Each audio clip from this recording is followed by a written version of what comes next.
Las novelas.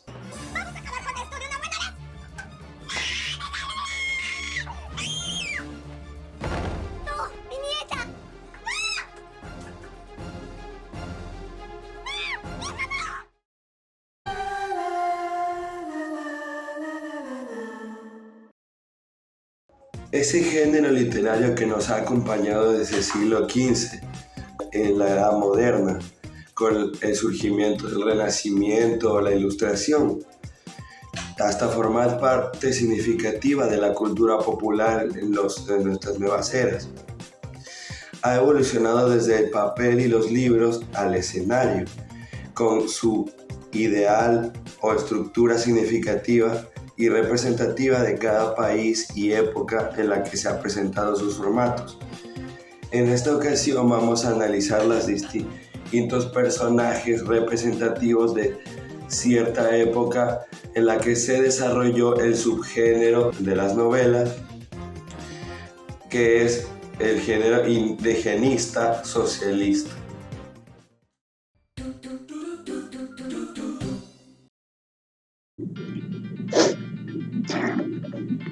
A inicios del siglo XX, con el declive de la lírica modernista, movimiento que a grandes rasgos se representaba por la rebeldía creativa y un lenguaje sofisticado a través de la cultura literaria, surgió un nuevo género, la novela de la tierra.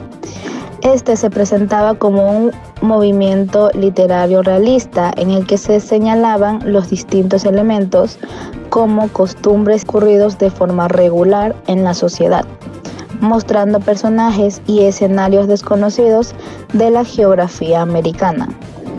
La novela Doña Bárbara, por Rómulo Gallegos, se considera el exponente más relevante por su enorme eficacia narrativa y caracterización en el relato del género. Simultáneamente surgía otra variación de la narrativa basada en los principios y sombra de los antes propuestos, la novela de denuncia. Esta idea consistía en no solo describir los sucesos transcurridos durante los escenarios latinoamericanos que expresaban el empobrecimiento de las poblaciones campesinas y urbanas en América Latina, sino también recalcar una perspectiva de denuncia social, es decir, aportaba un razonamiento crítico del autor acerca del observador durante los inicios del siglo XX.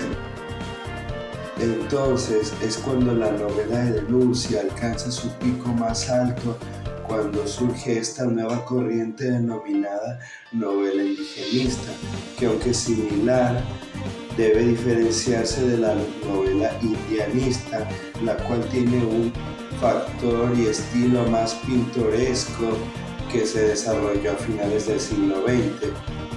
Volviendo con el indigenismo, no solo se centraba en enfatizar en los problemas del indio, así como su aparición, sino que también remarcaba la situación precaria y dura que tenían que soportar allá entrado en el siglo XX.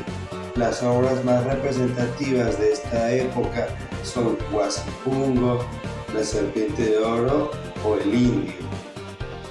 He de recalcar una de las características de esta corriente, y es la percepción de ciertos términos sacados de lenguas ancestrales que intervienen dentro del castellano, lo cual evidencia ese proceso de mestizaje complicado por el que tuvo que transformarse a través de estas épocas.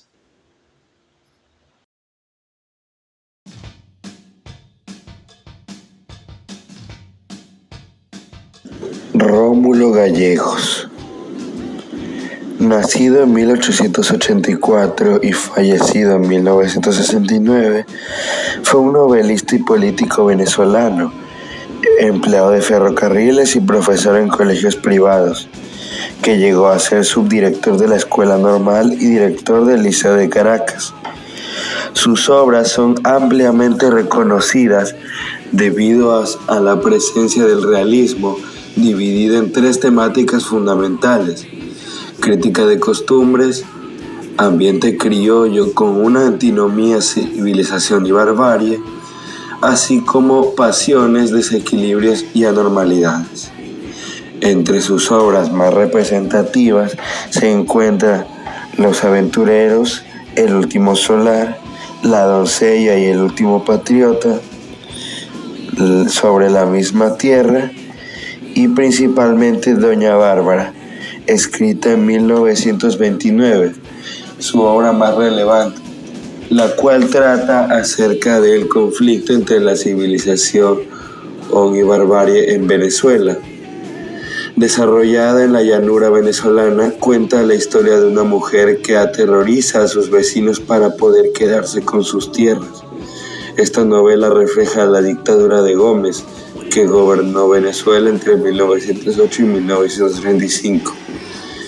También refleja cierta identidad nacional y desarrollo social para la transformación personal, replicando aspectos como el paisaje del llano venezolano, mostrando así las tensiones y desafíos de esta sociedad a principios del siglo XX.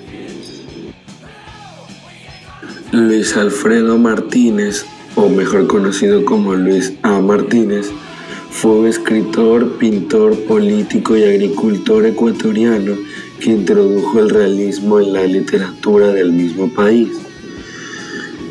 Sus obras han sido representativas para la lírica y estética del siglo XX, ya que presentan elementos de tendencia costumbrista, testimonio de la realidad social y política del Ecuador.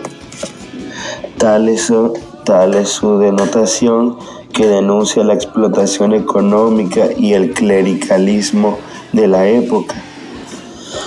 Asimismo, su obra más relevante e significativa, A la costa, la cual trata acerca del conflicto social y político que siempre ha existido entre la costa y sierra, ahondando sobre sus personajes, los cuales presentan la crudez de ciertas profesiones o motivos por los que ciertas familias deben recurrir a trabajos considerados impuros. Último, pero no menos importante, Jorge Icaza Coronel, narrador y dramaturgo ecuatoriano, considerado uno de los máximos exponentes del indigenismo del siglo XX. Se graduó de bachiller en el Instituto Mejía y medicina en la Universidad Central del Ecuador, carrera que abandonó para convertirse en actor teatral y viajar por el país. De ahí nacerán sus primeras obras dramáticas, aunque sin mayor éxito. Ocupó varios cargos diplomáticos en la Unión Soviética, Polonia, Alemania, entre otros. Murió a la edad de 72 años.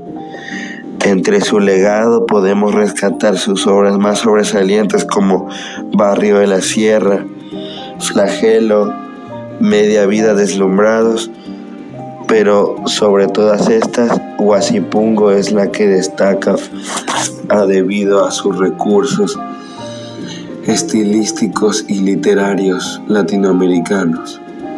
Esta obra describe la vida de los indígenas que trabajaban en condiciones de esclavitud en las haciendas.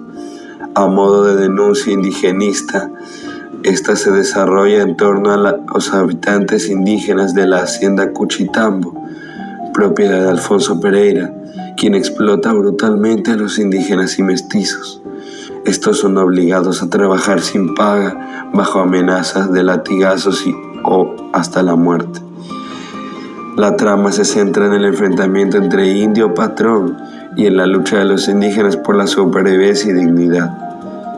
El protagonista Andrés Chiquiliquinga se enfrenta a la separación de los mundos entre blancos e indios y a la violencia, venganza y asesinato que se van a desatar.